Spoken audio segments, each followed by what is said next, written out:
అన్న నమస్తే అన్న.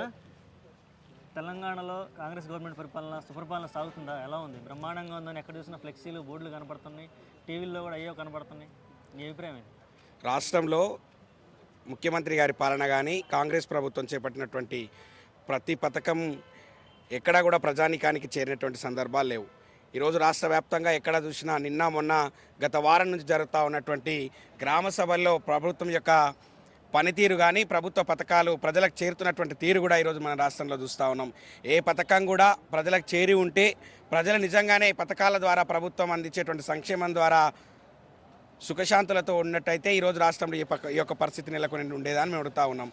రేవంత్ రెడ్డి గారు, మీరు గుర్తుపెట్టుకోండి, మీరు ఇచ్చినటువంటి 6 గ్యారంటీలు 420 హామీలు ఏవైతే ఉన్నాయో, మరీ ముఖ్యంగా ఈరోజు తెలంగాణ రాష్ట్రంలోని సబ్బండ వర్గాలకు మీరు ఇచ్చినటువంటి 420 హామీలను నెరవేర్చాల్సిందిగా మేము విజ్ఞప్తి చేస్తూ ఉన్నాం. ప్రధానంగా 6 గ్యారంటీలలో భాగమైనటువంటి ప్రతి కుటుంబానికి చేరువ చేసేటువంటి పథకాలను రూపొందించి పథకాలను పేపర్లకే పరిమితం చేసి ప్రజలకు అందకుండా ఈరోజు ఒక గారడిని సృష్టిస్తూ ఉన్నాడు ఈ రేవంత్ రెడ్డి. మొన్నటికి మొన్న 6 నెలల్లో ఆరు నెలలకు ఒక విధానాన్ని తెరపైకి తెచ్చి ఆ యొక్క ఇచ్చిన గ్యారంటీలను ప్రకటించినటువంటి హామీలను మరిచే విధంగా ఒక నాటకానికి తెరలేపిండి రేవంత్ రెడ్డి గారు.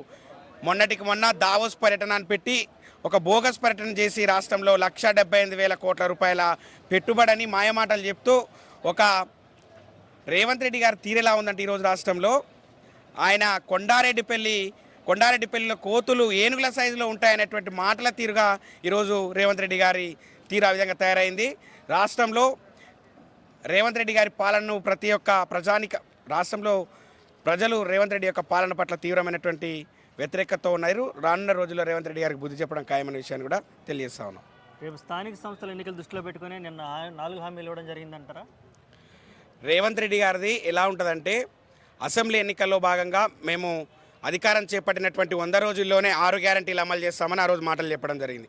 ఇక 6 నెలలు గడిచిన తర్వాత పార్లమెంట్ ఎన్నికలు అయిపోగానే మేము ఖచ్చితంగా ఇచ్చిన 6 గ్యారంటీలను 420 హామీలను అమలు చేస్తామని ఆ రోజు చెప్పడం జరిగింది.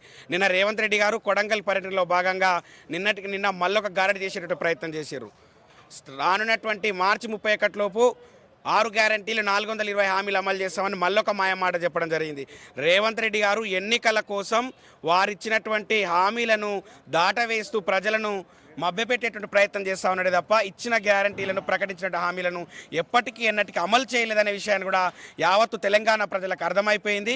ఖచ్చితంగా రానున్నటువంటి స్థానిక సంస్థల ఎన్నికల్లో కాంగ్రెస్ పార్టీకి బుద్ధి చెప్పడం ఖాయం. రేవంత్ రెడ్డి గారిని చెంప చెల్లుమనే విధంగా స్థానిక సంస్థల ఎన్నికల్లో ప్రజలు తీర్పు చెప్పడం ఖాయం అనే విషయాన్ని కూడా తెలియజేస్తూ ఉన్నాం.